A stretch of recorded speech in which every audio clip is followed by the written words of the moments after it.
Buen día chicos y chicas. En esta oportunidad, la segunda clase, vamos a hablar acerca del control de signos vitales. Una intervención o un cuidado que se realiza de forma periódica, em, principalmente para poder valorar las constantes vitales, si hay algún tipo de alteración o no en relación a los signos vitales, que son 4: la temperatura, la frecuencia cardíaca, la frecuencia respiratoria y la presión arterial. Tengan en cuenta que en otras bibliografías también se tiene en cuenta como signo vital lo que es el reflejo pupilar, en relación a las pupilas, si son reactivas o no. Y también en otras bibliografías hace referencia a lo que es la oximetría de pulso, que también lo toma como un signo vital. Pero en este caso, nosotros solamente vamos a estudiar 4 signos vitales: temperatura, frecuencia cardíaca, frecuencia respiratoria y presión arterial. Siempre tengan en cuenta que por ahí al inicio se dificulta lo que es escuchar los distintos sonidos que producen, por ejemplo, los latidos del corazón, los pulsos periféricos, por ejemplo, la frecuencia respiratoria, la presión arterial también, ya que se realiza con ciertos instrumentos que a continuación los vamos a nombrar, que por ahí si no los disponen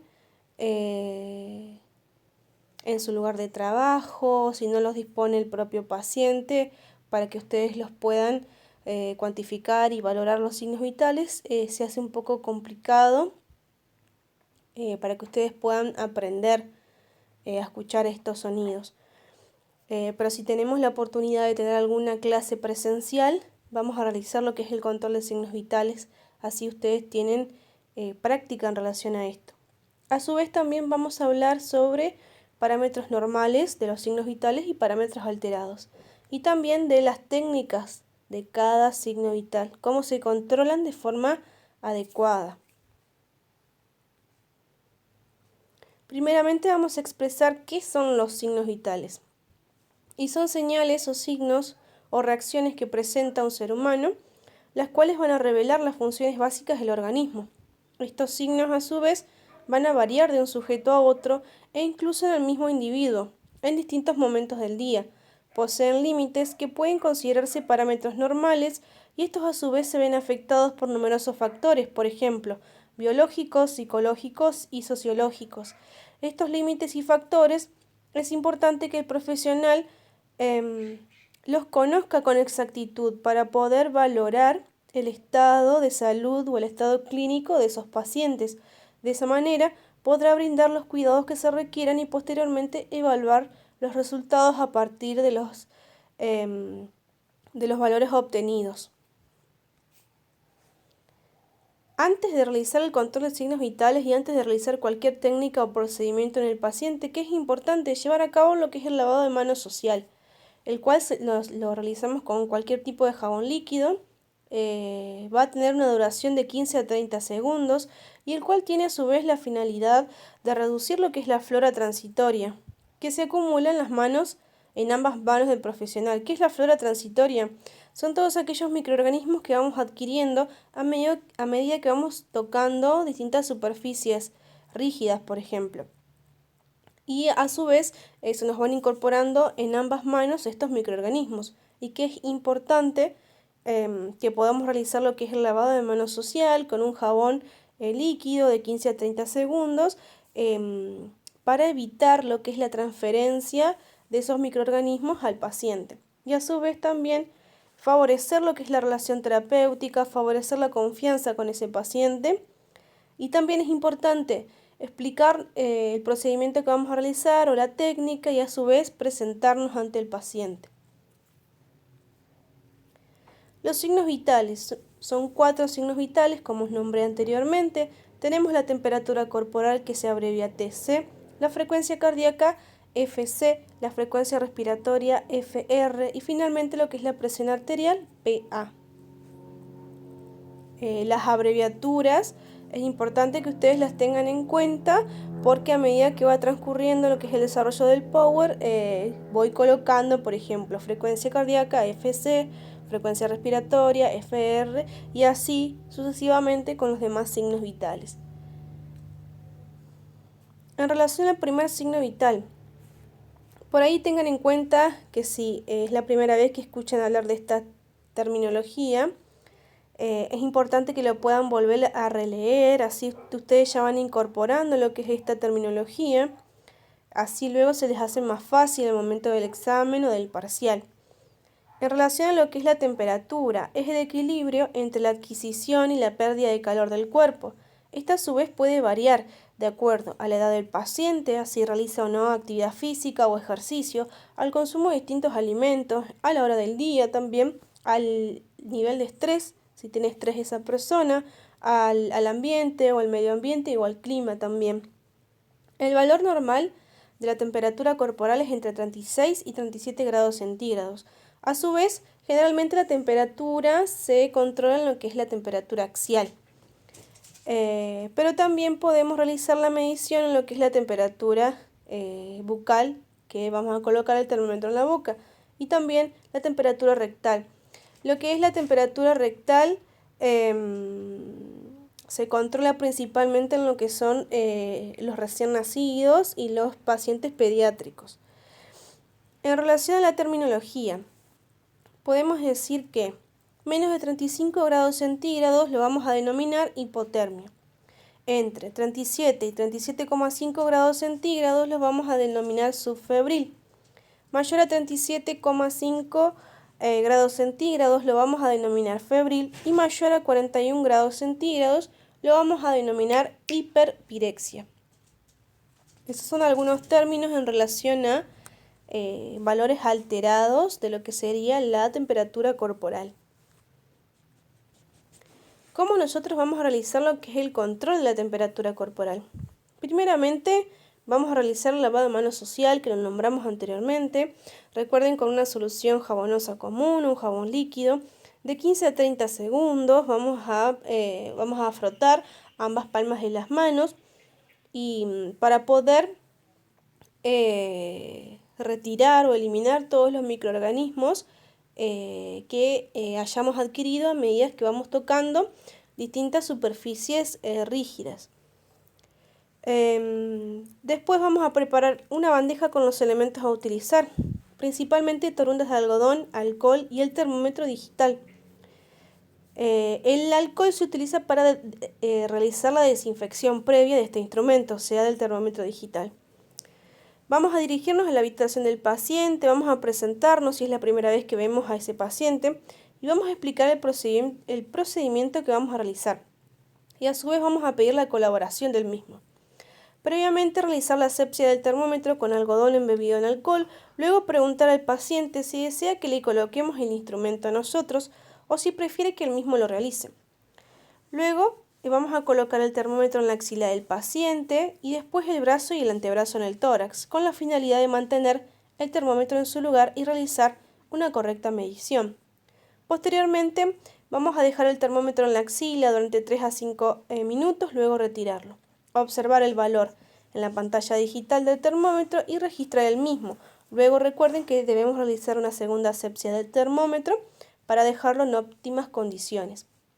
Y finalmente vamos a realizar lo que es el lavado de manos social. En relación a lo que es el control de signos vitales, recuerden que es importante registrar el valor que nos da cada signo vital, principalmente para dejar por escrito cuáles son los valores o las constantes vitales de ese paciente. Es importante también registrar el horario en el que le controlamos los signos vitales, también es sumamente importante. Por ahí actualmente se ha comenzado a utilizar un registro en relación, por ejemplo, un cuaderno en el cual cada cuidador registra todas las acciones que ha realizado con ese paciente, desde lo que es el control de signos vitales, desde lo que es si se realiza algún tipo de higiene completa, higiene parcial, en relación a la alimentación, si ustedes son los que brindan la alimentación a ese paciente a través de las distintas comidas, ya sea al mediodía, si hay algún tipo de merienda, alguna colación, y también en relación a la cena y cuáles son los alimentos que consumió el paciente. Es de suma importancia registrar todo lo que ustedes realizan y principalmente si es necesario controlar un signo vital de forma periódica. Acá les dejé una imagen en relación a cómo es un termómetro digital. Se puede ver que la persona está con uno de sus dedos en un botón. Este botón es el botón de encendido y también de apagado del mismo. Luego tenemos una pantalla digital que acá en este caso tenemos 38,8, es decir que la persona tiene fiebre. Y es una pantalla digital en la cual podemos visualizar lo que es el valor obtenido luego de la medición correcta. Bueno, eso es en relación a lo que es la temperatura corporal. Después en relación a lo que es la frecuencia cardíaca. ¿Qué es la frecuencia cardíaca? Es la cantidad de veces que late el corazón por minuto. Su valor, el valor normal en los adultos es entre 60 y 100 pulsaciones por minuto. Es decir, que si una persona tiene entre 60 y 100 pulsaciones por minuto, lo vamos a denominar normocárdico. ¿Dónde palpamos lo que es la frecuencia cardíaca? Tenemos el pulso temporal, tenemos el pulso carotidio, braquial o humeral, radial, femoral, popliteo, pedio y tibial posterior. Estos son los distintos puntos donde se encuentran las arterias principales. Se los coloco para que ustedes tengan en conocimiento, digamos, los distintos puntos donde se puede controlar lo que es el latido cardíaco. Pero nosotros generalmente se controla lo que es la frecuencia cardíaca en lo que es la muñeca, en el pulso radial o cubital. Los parámetros alterados, tenemos lo que es la terminología, mejor dicho, la taquicardia es el aumento de la frecuencia cardíaca por encima de los valores normales. La bradicardia es la disminución por debajo de los valores normales. Esto quiere decir que si la persona presenta 120 latidos o pulsaciones por minuto, está taquicárdica. Y si la persona presenta 50 latidos por minuto, presenta una bradicardia, por ejemplo. ¿Cómo es la técnica para el control de la frecuencia cardíaca? Primero, colocar al paciente en una posición cómoda, sentado o acostado, con el miembro en el que se va a controlar el pulso apoyado sobre una superficie firme. Presionar con suavidad con la yema de los dedos. Tengan en cuenta que nosotros presionamos con lo que es el dedo índice y medio de la mano, sobre la piel del punto donde la arteria pasa por encima del hueso. No utilizar el dedo pulgar porque el profesional podría sentir las pulsaciones de su propia arteria. Por eso nunca se debe controlar con el dedo pulgar. Luego se debe disponer de un reloj de pulsera para poder cuantificar en un minuto, es decir, en 60 segundos, las pulsaciones del paciente. Siempre tengan en cuenta que es importante cuantificar en 60 segundos las pulsaciones del paciente y no, como les puse abajo, que algunos profesionales suelen controlar 15 segundos y luego multiplicarlos por 4. ¿Por qué no debemos hacer esto? Porque esto se considera una técnica deficiente y negligente por parte del profesional. ¿Por qué?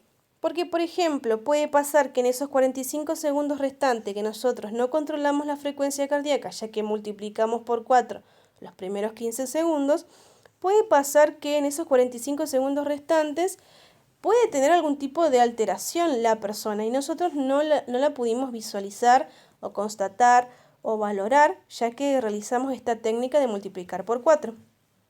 Por ende, siempre tengan en cuenta que tanto la frecuencia respiratoria como la frecuencia cardíaca nosotros la vamos a cuantificar en un minuto, es decir, en 60 segundos. Y nunca vamos a realizar la técnica de controlar los primeros 15 segundos y luego multiplicarlo por 4. Siempre tengan en cuenta esto. La localización de la frecuencia cardíaca. Les coloqué una imagen en la cual se pueden ver los distintos puntos donde podemos controlar lo que es la frecuencia cardíaca. Tenemos la arteria temporal que se encuentra en la cabeza. Tenemos la arteria carotidia en el cuello, la arteria subclavia por encima de de lo que sería la clavícula, la arteria axilar, la arteria braquial o humeral en el brazo, la arteria femoral en el muslo, la arteria poplitea por detrás de la rodilla, la arteria tibial posterior y la arteria pedia en cercanías de lo que sería el pie en el miembro inferior. Y al lado tenemos sitios de exploración clínica del pulso, como les mencioné anteriormente, cómo nosotros debemos presionar lo que es a través de nuestros dedos, del índice y del medio, sobre una saliente ósea, lo que es el pulso arterial, como se puede ver en la imagen. Siempre recuerden, puede ser que en algunos adultos mayores lo que es la frecuencia cardíaca no la podamos palpar o sentir rápidamente, por lo que debemos hacer un poco más de presión o de fuerza sobre la arteria del adulto mayor. Generalmente porque las arterias del adulto mayor puede pasar que se encuentren endurecidas. ¿Por qué? Por la presencia de la arteriosclerosis, es decir, la acumulación de placas de colesterol en la luz de la arteria, o sea, en la pared interna de las arterias. Por eso puede pasar que no encontremos el pulso tan fácilmente, por lo que debamos buscar unos momentos hasta que lo podamos encontrar. Acá les coloqué otra imagen en relación a la localización de la frecuencia cardíaca. Como se ve en la imagen, les coloqué un reloj, que es importante que tengamos un reloj de aguja con segundero. Y al lado una imagen en relación a cómo cuantificar el pulso con los dos dedos, el índice y el medio. Y ahí tenemos lo que es la arteria radial, y si no también podemos controlar lo que es el pulso en la arteria cubital. Bueno, terminando con lo que es la frecuencia cardíaca, pasamos a lo que es la frecuencia respiratoria. ¿Qué es la frecuencia respiratoria? Es la entrada y la salida de aire por la vía aérea, desde los pulmones en forma automática, regular, sin esfuerzo y casi silenciosa.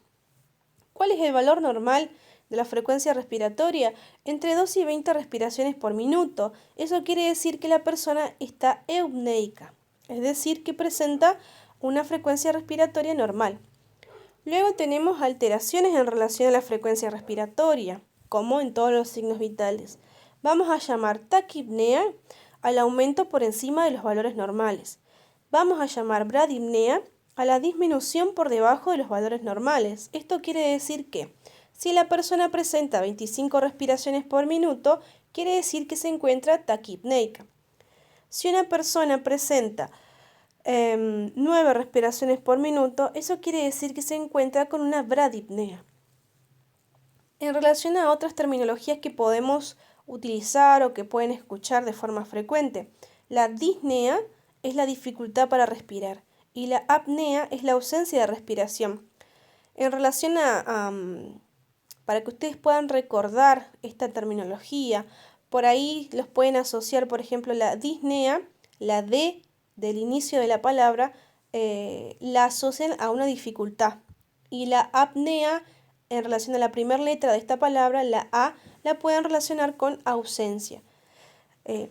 Tal vez se le haga más fácil para recordar estas terminologías al momento de que las tengan que estudiar. En relación a la técnica de la frecuencia respiratoria, ¿cómo vamos a realizar esta técnica o este procedimiento? Vamos a colocar al paciente en una posición cómoda, generalmente acostado. Vamos a observar los movimientos respiratorios y, si no, colocar una mano en el tórax del paciente, en el caso en que no podamos observar las respiraciones del mismo. Vamos a disponer de un reloj de pulsera y vamos a cuantificar en 1 minuto o en 60 segundos, como también lo vamos a hacer con la frecuencia cardíaca. Pero en este caso las respiraciones. Lo mismo que en la frecuencia cardíaca, nunca debemos cuantificar los primeros 15 segundos y multiplicarlo por 4, ya que esto se considera una técnica deficiente y negligente por parte del profesional.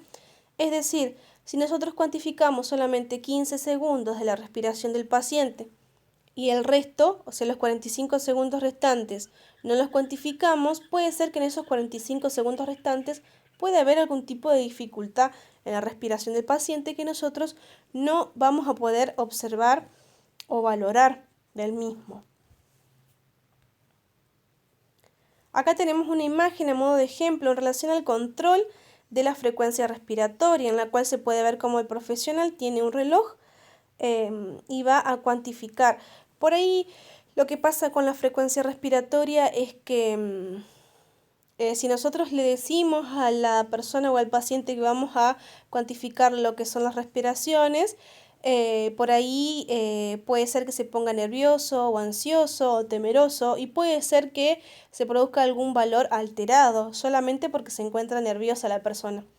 Por lo que se suele hacer es, a medida que nosotros vamos hablando con el paciente, vamos a ir observándole el tórax y en cada movimiento, en cada elevación del tórax, vamos a cuantificar una respiración, por ejemplo.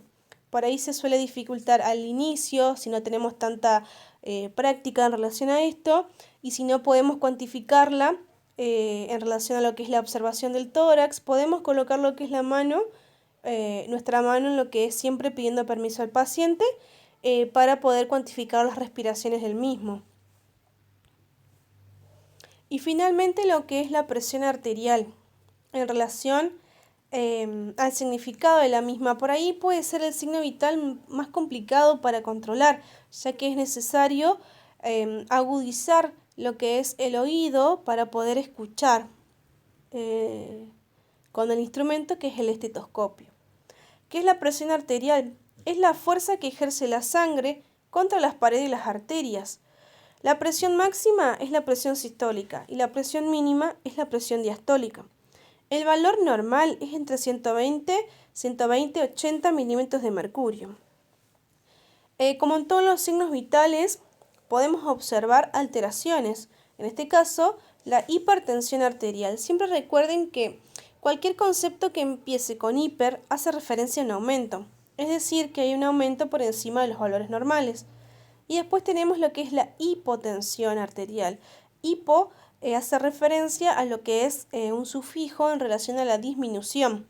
Es decir, en este caso hablamos de hipotensión arterial, hay una disminución por debajo de los valores normales. ¿Cuáles son las recomendaciones para el control de la presión arterial? El miembro superior, o sea, el brazo del paciente, debe estar libre de prendas. Por ahí en los adultos mayores suele pasar que tienen muchas prendas o mucho abrigo y es importante explicarle por qué se debe sacar el abrigo o la ropa gruesa, porque nosotros no podemos colocar el brazalete del tensiómetro por encima de tanta cantidad de ropa, porque obviamente no vamos a escuchar los sonidos que nosotros queremos escuchar para poder valorar lo que es la presión arterial. También que es importante, el tamaño del brazalete debe escogerse de acuerdo al diámetro del miembro superior del brazo. Existen lo que son los brazaletes pediátricos que tienen diámetros más chicos, los brazaletes de un adulto aproximadamente de 70 a 80 kilos y después tenemos un brazalete para una persona con sobrepeso o con obesidad. Eso también es importante tenerlo en cuenta. No colocar el brazalete demasiado flojo y el estetoscopio se coloca sin demasiada presión sobre el sitio donde se palpa la arteria. Antes de controlar la presión arterial, el paciente debe hacer reposo unos 5 minutos para evitar la influencia del ejercicio físico previo. Por ejemplo, si el adulto mayor viene de realizar algún tipo de actividad física o de caminata, es importante que podamos explicarle por qué es importante que pueda descansar durante 5 o 10 minutos sentado en una silla tranquilo. Porque recuerden que los factores que alteran lo que son los signos vitales, dentro de ellos tenemos lo que es la actividad física. Si la persona ha realizado algún tipo de actividad física o de esfuerzo, puede ser que todos los signos vitales se encuentren alterados, principalmente lo que es la frecuencia cardíaca, la respiración y la presión arterial. Por lo que es importante explicarle por qué o cuál es la importancia de que realice reposo de 10 a 5 minutos previamente antes de controlarle los signos vitales. Siempre tengan en cuenta explicar el procedimiento que vamos a realizar, explicar la técnica que vamos a realizar, siempre para favorecer lo que es la relación terapéutica con el paciente, para favorecer lo que es la confianza con el mismo y para que esté interiorizado acerca de su estado de salud, obviamente de su bienestar, y si existe algún signo vital que esté alterado, por ejemplo. ¿Cuál es la técnica para el control de los signos vitales? Para el control de la presión arterial en este caso. Inicialmente debemos localizar el pulso de la arteria en la cual queremos controlar lo que es la presión arterial al paciente. Una vez realizado esto, le vamos a colocar el brazalete en el miembro superior, o sea, en el brazo que elegimos para la medición. Luego vamos a colocar lo que es el estetoscopio, donde escuchamos ese latido, donde escuchamos el pulso. De esta forma empezamos a insuflar con la pera. Previamente vamos a cerrar la perilla para que no se escape el aire, si no, no vamos a poder insuflar lo que es el brazalete, hasta aproximadamente 180 o 200 milímetros de mercurio. Una vez alcanzados estos valores, desinflamos con la misma perilla y el primer sonido que escuchamos se va a denominar presión máxima. Y el último sonido es la presión mínima. Estos dos valores nosotros los vamos a registrar, tanto la presión máxima como la presión mínima en el paciente. Acá tenemos una imagen en relación a cómo se coloca el brazalete, en lo que es el brazo, donde se coloca la campana del estetoscopio, y en el mismo el profesional tiene en la mano lo que es el manómetro. El manómetro está cuantificado en distintos valores y a su vez tiene una aguja que va a señalar o identificar hasta dónde nosotros insuflamos, y luego que empezamos a desinflar con lo que es la perilla, va a ir descendiendo esa aguja y el primer latido es la presión máxima y el último latido es la presión mínima. Siempre tengan en cuenta que en los primeros momentos, en las primeras veces que ustedes controlan lo que es la presión arterial, puede ser que no escuchen ningún sonido. Esto es a medida que ustedes realizan la práctica y a su vez cuando van afinando lo que es el oído en relación a los sonidos que nosotros vamos a escuchar a través del estetoscopio. Después tenemos los elementos para el control de la presión arterial. Tenemos el brazalete, como les dije anteriormente, tenemos lo que es el manómetro, tenemos la válvula de presión o la perilla que nosotros vamos a cerrar y abrir, tenemos la perita de goma y eso sería, y al lado, bueno, tenemos el estetoscopio. Acá tenemos las partes del estetoscopio, lo que son las olivas, que van introducidas en lo que es el canal auditivo, las ojivas, que es el tubo auditivo, tenemos el muelle, tenemos lo que es la tubuladura o el tubo que va a conectar a lo que es la campana del estetoscopio y el diafragma, a través del cual nosotros vamos a colocar en lo que es la arteria, digamos, para poder escuchar los distintos sonidos en relación a los latidos del paciente. Siempre tengan en cuenta que en la finalización de lo que es el Power, en la última diapositiva, les dejo una serie de actividades para que ustedes puedan volver a releer el Power y para que se les sea más fácil al momento de estudiar la realización de estas actividades. La primera actividad es: ¿qué son los signos vitales? ¿Qué debemos realizar antes de realizar el control de signos vitales? Porque es importante presentarnos y explicarle al paciente los procedimientos que le vamos a realizar. Nombrar los 4 signos vitales y explicar brevemente en qué consiste cada uno de ellos y cuáles son los parámetros alterados en ellos. Solamente estas son las 3 actividades que les dejo para que ustedes puedan realizar a modo de resumen y para que puedan comprender e interpretar lo que es el control de signos vitales. Como les dije anteriormente, es difícil empezar a incorporar estas distintas terminologías científicas en relación a lo que es el control de signos vitales, pero es importante que ustedes lo puedan releer varias veces, así van adquiriendo lo que es la terminología adecuada. Así que cualquier duda que tengan en relación a las actividades no tengo ningún problema en que puedan consultar, ya sea en el grupo de WhatsApp o en el grupo de Classroom.